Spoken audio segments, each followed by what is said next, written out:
Okay, it's time you and I had to talk about the facts of life. Let's go. Right. Let's go. Right. Let's go. Right. At the height of every channel's lifespan, its atmosphere sets the stage for the direction of its run. This is not only defined by its programming, but the branding in between. The various bumpers, interstitials, and promos that take up space can not only determine a channel's tone, but its success as well. Each of the big three kids networks have had some kind of radical rebranding that definitely marked many childhoods. Many brandings and block packages aren't particularly subtle in approach, but the implications of their existence and directions taken could have vast implications for the network at large. Branding errors are almost like regular content in terms of sheer quantity and influence over critical reception that changes in their wake. More often than not, if you grew up with one of the big three, you do have that one branding package that stuck with you indefinitely. These brand identities are built up to not only help the network stand out, but build a relationship with its viewers. Think of it as kind of a courtship. These brands are built to appeal like people, to have personalities and separate thoughts for the viewer to identify, respond to, and ultimately latch onto. This is why there might be a fixation on ads of yesteryear, like the CN City promos or Disney Channel's famous Wand IDs. They're pieces of those channels' histories that correspond to their personalities. Everyone has that one era or branding that spelled out their childhood. For some, it was Zoog Disney, for others, it was the Nudes, but for me, it was Nicktoons Network, the animation capital of the world.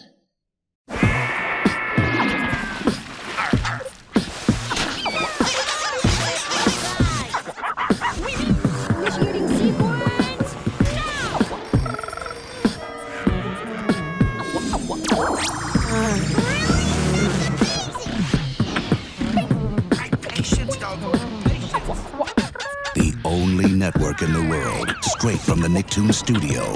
We are the animation capital of the world.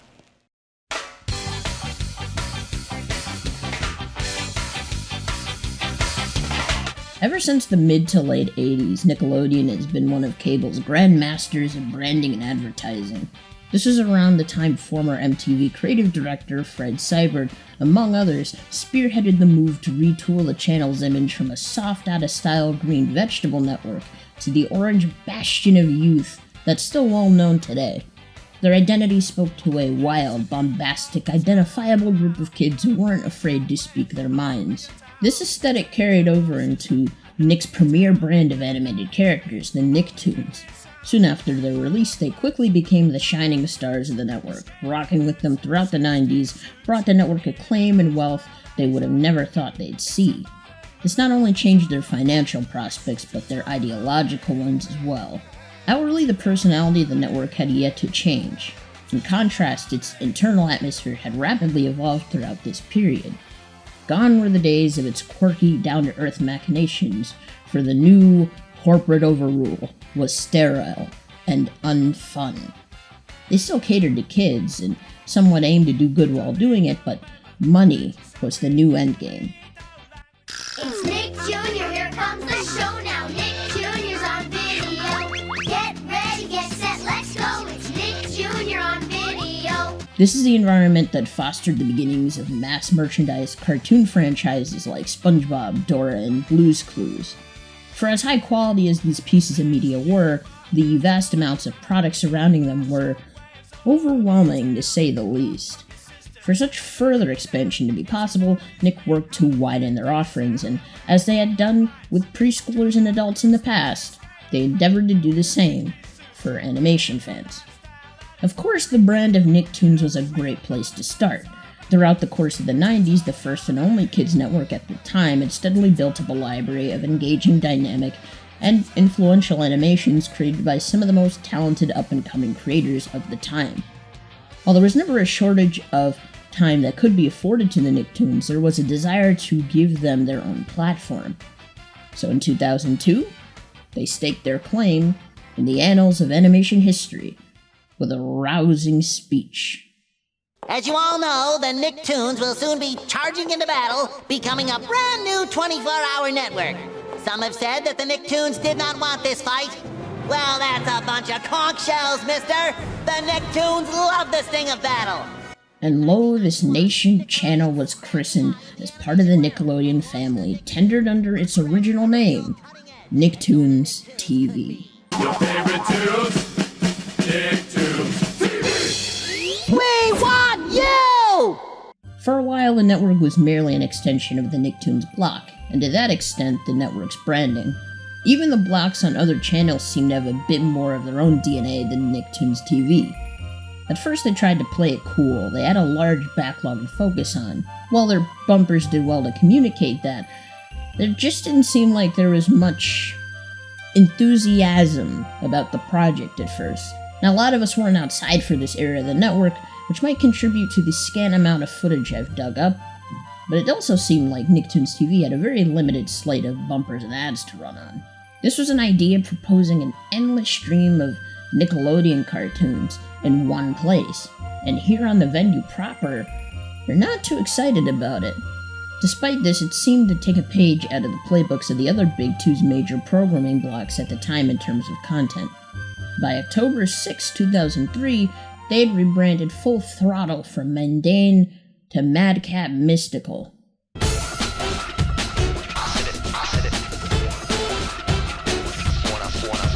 By that point, it had been a year and the channels barely had an inkling of what to do or how to carry forward. But based on what they brought forth in the next 2 years, they might not have even cared.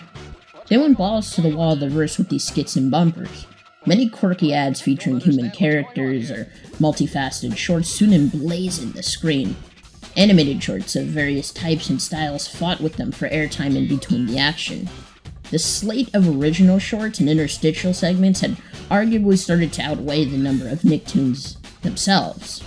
This branding was engaging and new, but was arguably immortalized and polished by the styles of the European feed such as Nicktoons UK, that had put their own spin on this period. Sit down, be quiet, and watch some more Nicktoons TV. Thank you. Their own interstitial slate really carried a definitive flavor, not felt as much on the main channel. So gone were the days of the archaic, animalistic Nicktoons. Here's the brand spanking new, modernized, industrialized, digi-sized, hip-hoppin' happening Nicktoons. The rename took place about a month prior, but the identity really hit when the rest of the rebrand did. This was considered a step in the right direction. There aren't many numbers or figures to support any kind of positive feedback, but philosophically speaking, it seemed to usher in a new, more inclusive era of content. See, experimentation was the name of the game, and back when Nickelodeon was still considered to be known for that, their branding would also follow suit, especially during commercial breaks. Considering the stylistic diversity between them, the slate of shorts they acquired or helped produce was staggering. I think this direction came primarily from a desire to get on the level of the target demographic and grab as many as possible. Nick was still on track to figure out their true identity. By then their soft rebrand worked well enough, but it seemed to be missing something. They seemed to prioritize that 9 to 14 demographic and compromise between older-leaning designs and eclectic stylings of the original live-action Nicktoons TV bumpers. It was quirky but clunky. Not quite hitting it there, but there was hope on the horizon. It took some soul-searching and deeper introspection, but in the fall of 2005, out of the ether of slime-gilded ingenuity, the animation station finally found its place. Friday, September 23rd, 2005, was a day that would usher in the final step in its evolutionary path. Once the gates swung open, there was no looking back, and for the next 4 solid years, the masses would be delivered pure brilliance amidst raw defiance. The network had finally ushered in the new animation capital of the world. Now let's talk about this branding. Even a few months prior, there was a spark of creative vision that leaned into this direction, but this is unlike anything seen on the channel before. It was easily legendary. The branding package was designed by LA-based firm Exopolis, who was given the task of creating quote-unquote a sort of anti-network package that would generate the network's attitude rather than just display its programming information. Herein, the goal was to create a new radical environment that avoided conformity as much as it did patronizing the audience. And it worked. The grungy, splat-decorated atmosphere literally made for a whole new world of content. This not only created an identity for the network, but it managed to unify most of its existing and upcoming work under its rather extreme redesign. At the behest of the channel, the Nickelodeon Animation Studio in Burbank was also made canonical in this expansive scene. It was able to blend in like many other props and structures in the redesign, but it was the cornerstone of the whole thing. If you will, call it the city hall of this capital.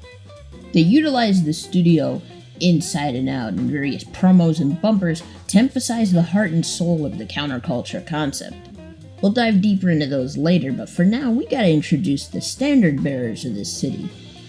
As expressed in press releases, the full honor rebrand included 5 promo packages, 6 30-second animated network IDs, 20 navigation features, 4 logo animations, and a fully animated cross-channel spot, the 3-headed monster.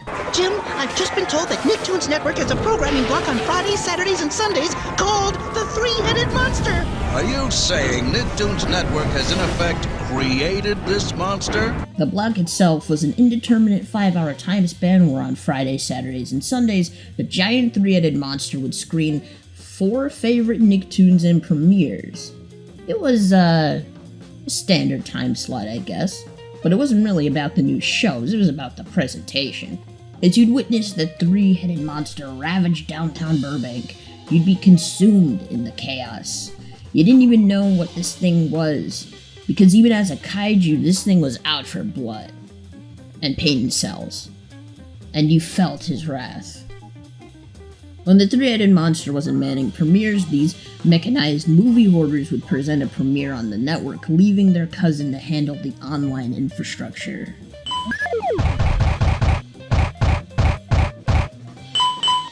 Meet Akau, the beast that literally encapsulates the heart of this capital.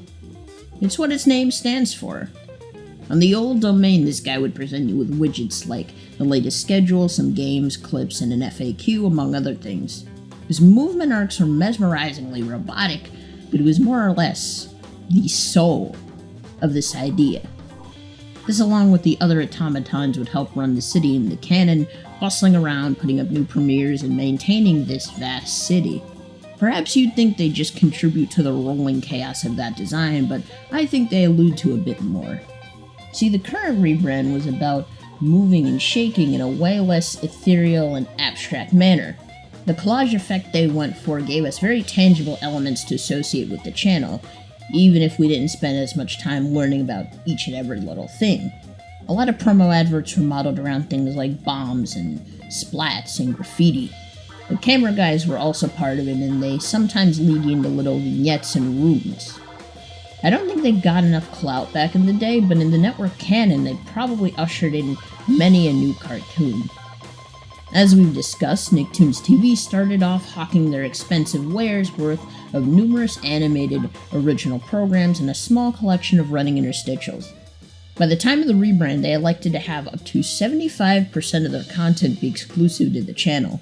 This would perhaps not only mean an increase in acquired programming specific to Nicktoons in the US, but also an explosive batch of co-productions and original animated series, of which Nicktoons identified 3 of the latter by relaunch.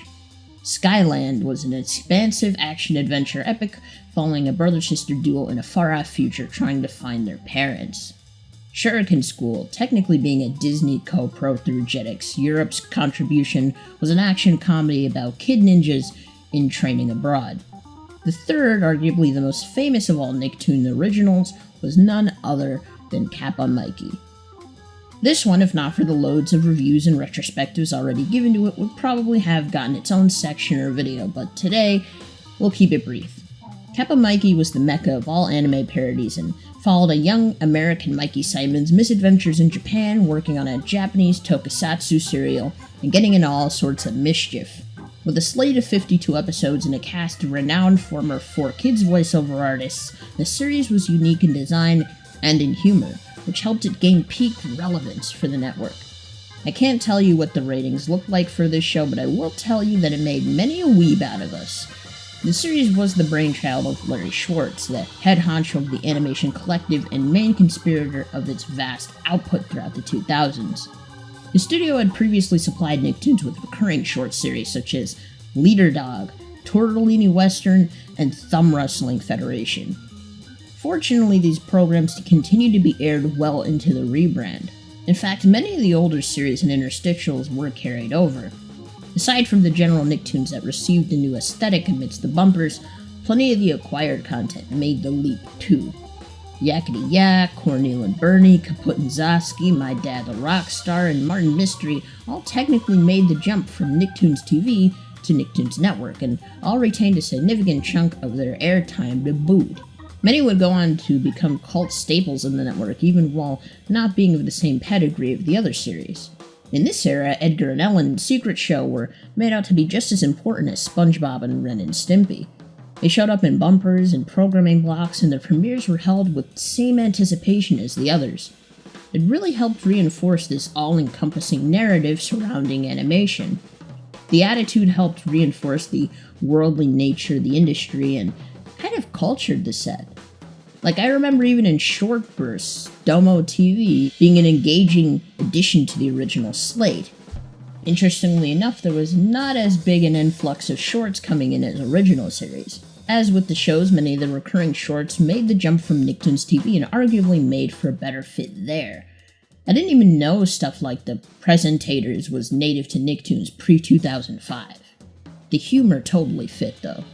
Aside from series adjacent such as the originating Edgar and Ellen shorts or the Kappa Mikey spin-off Dancing Sushi, there wasn't much new shorter content to be found, as Nicktoons Network swept the warpath with newer long-form content instead. Usually whenever extra content was to be found, it would tie in with franchise incarnations like X-Men the Animated Series, Iron Man Armored Adventures, and Speed Racer The Next Generation. When Animation Collective Original 3 Delivery touched down, it was through shorts made to be accessed through mobile devices or online.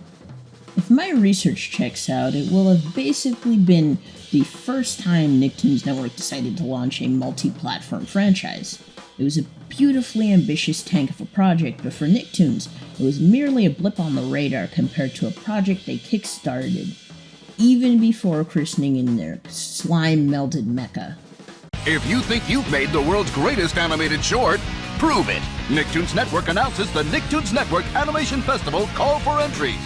In 2004, the Nicktoons Film Festival was officially ushered in to provide a boost to any type of hustling animator looking to get their hands dirty in the industry. Yet another initiative created by Cybert and produced by Frederator Studios, the annual event was another flagship even under the Nicktoons banner, brought together with the mission of showcasing good animation no matter where it came from. For 6 whole years, the festival was held in person, online, and on TV as a niche but explosive event for older animation appreciation squads. Its concrete legacy is more of a challenge to discuss, opposed to something like the Kids' Choice Awards, but it was a formative time for some artists in the industry. Even if Nick themselves didn't accept every great project, they definitely did impact the face of modern animation, though it often seems like they didn't do much. Throughout its run, the Nicktoons Film Festival exhibited over 250 animated shorts. The slate represented arts of all types, from all walks of life, from all over the world. The prize categories usually demonstrated their picks pretty well. The Producers' Awards were typically fetched by future creators with a more tangible footprint, and the Student Award was obviously for lofty achievement in student film work. Sometimes there was a bit of crossover, such as when J.G. Quintel was able to snag both in 2005 for his short, Naive Man from Lollyland. Viewers' choice is pretty self-explanatory, with anybody watching cross-platform being able to vote on this one. And then, of course, you've got the grand prize. By the time the Nicktoons Network rebrand came, this was a fully oiled operational unit, but the aesthetic change did jazz up the visuals for the fest too. In 2007, they added a few more categories to the slate, such as the Grand Jury Prize and the Diversity Award. 2008 marked the 5th anniversary of the event, which by most accounts would perhaps be a welcome surprise. I guess by that point it'd essentially be the most continuous animation-related initiative Frederator could run, and the network was all the better for it. The branding was also retrofitted to be more edgy, punchy, but also more graphically inclined. I keep saying that all these types of programming changes fit the then current slate, but it's still very true here. Despite the vast swath of diversity amongst Nicktoons content, the branding package was able to bring everything together and create an overwhelming aura of synergy around this channel. The rise of the Nicktoons network was but a swift and effective takeover. It was a brash, aggressive pursuance of what should be the Nicktoons' core values. They dug for the opportunity to portray the spirit of creation in its more unadulterated form. Its programming strategy was perhaps not the most radical, but the programs and surrounding disciplines they represented made for a much different vibe. I'm sure everyone can say this about their favorite era from Cartoon Network or top branding packages from Disney Channel, but from a wonder kind like Nicktoons Network, it was the start of a revolution. Like, I didn't know if it was completely new, but it was beyond revolutionary for even an offshoot of one of the big three to tout this message as much as they did. Not even Toon Disney got that deep and dirty with its branding. It's a trend that resonates much more in the current space, but not so much during the growing pains of the 2000s animation sphere. To be able to keep the beat rolling for about 5 years and still be set to take on more and more fans from across the demographics was a remarkable breath of fresh air. This brand went everywhere spiritually, and its effects on the wider animation communities and proverbial little guy were more profound than the average studio or channel could state. Then, everything changed when the Fire Nation attacked. Despite what one may imagine, the fall of the Nicktoons network was not a swift end, but slow, confusing, drawn out, and certainly painful. 2009 marked the year of a brand-wide rebrand, which took the channel's iconically messy image and cleaned it up to a minimalist text stamp. The reason given behind the change was to create stronger brand recognition through uniformity. Thus, all the channels saw this type of change, which remains with the Nick brand to this very day. I find it ironic that a change made for conformity would be the beginning of the end for such a rebellious brand. By 2010, plenty of the network's original and featured acquired content ended their runs, leaving space for more action-oriented content to take the stage. A modified version of Funimation's Dragon Ball Z Kai dub made its way to the network with much fanfare in the fall of 2010. As much as we gained more adaptational works, holdovers like Wolverine and the X-Men, Iron Man Armored Adventures, and Fantastic Four World's Greatest Heroes joined Voltron Force later down the line. The Italian action-adventure duo Monsuno and Huntic touched down in 2012. New iterations of Digimon and Yu-Gi-Oh! Moved over to their channel in 2013. There was also a shit ton of Power Rangers, but people usually gloss over that. There wasn't much cohesion in these additions, they kinda just clunkily followed and appealing to the demographic the channel was presumably reaching for. In the years following, it was a slow, heartbreaking race to the bottom featuring fewer and fewer Nicktoons each and every time. For every hour of Jimmy Neutron they'll throw out, you'll get 60 hours of Nickcoms in return. The cycle repeats itself ad infinitum. Until today, where there are no Nicktoons originals. There's a better balance of past animated content than there were 5 years ago, but obviously, the channel is now a shell of its former self. The thing that has been lost in the woods for so long, it's been legally declared as dead, and it's not even part of the company actually killing channels overseas. Unless it was officially shuttered for good or took another radical departure from its remnants, it is never coming back. I think for many it's easy to look back on days of old and fondly reminisce on those moments, but even if they weren't around to see its decline, a lot of people can't appreciate the network as a whole. It's a bit understandable. The current Nick branding isn't as easily segmentable as Cartoon Network, so to most of us the current format is just one big, long, never-ending era. It doesn't really matter what type of dimensional wavery we're into. The point is that we still don't have cartoons the way we want. Nicktoons TV at the time was born out of necessity and opportunity. There wasn't enough space to give the then current library of cartoons all the airtime it needed, so there came a chance to give it its own channel to occupy. The current slate arguably stemmed from complacency and despondency. Might just be a sign of the times. Much of Viacom CBS is based in New York City, which is notably still quite polarizing for the creative teams in California in many ways. That's not to say there's never any crossover or concord. From the 80s onward, Nick made use of all types of locations to film and produce their shows, from spaces in urban Philadelphia and Ontario, all the way down to Universal Studios Orlando, Florida, and the Dude Ranches of Tucson, Arizona. This city has always been a major hub for animation. It's not as nearly as powerful as the Californian scene anymore, but the underground scene that's been here for 100 years has produced some pretty prolific stuff. Even keeping this reputation in mind, the decision to utilize more of these creative resources to highlight Nicktoons Network was one of the many hard lefts they made to diversify throughout this era. Like, the rebranded graphics themselves came straight out of an LA design firm, but many of the people they went to for programming were from the East Coast. The whole animation collective empire was built here. Corporate was never really one to get how the other half thinks, but I have to imagine being in such close proximity to guys like Larry Schwartz had to change how a person thinks creatively. Overall, even if you weren't outside for this massive phenomenon, the advent of the Nicktoons Network paved the way for some really transformative stuff in animation spheres. It didn't create anything brand new, and it didn't reinvent the wheel either, but the identity it chose to embrace was one that desperately needed to be taken on back then. In the 5 years or so when it was at its peak, it did incredible things not just for kids, but for animation fans as well.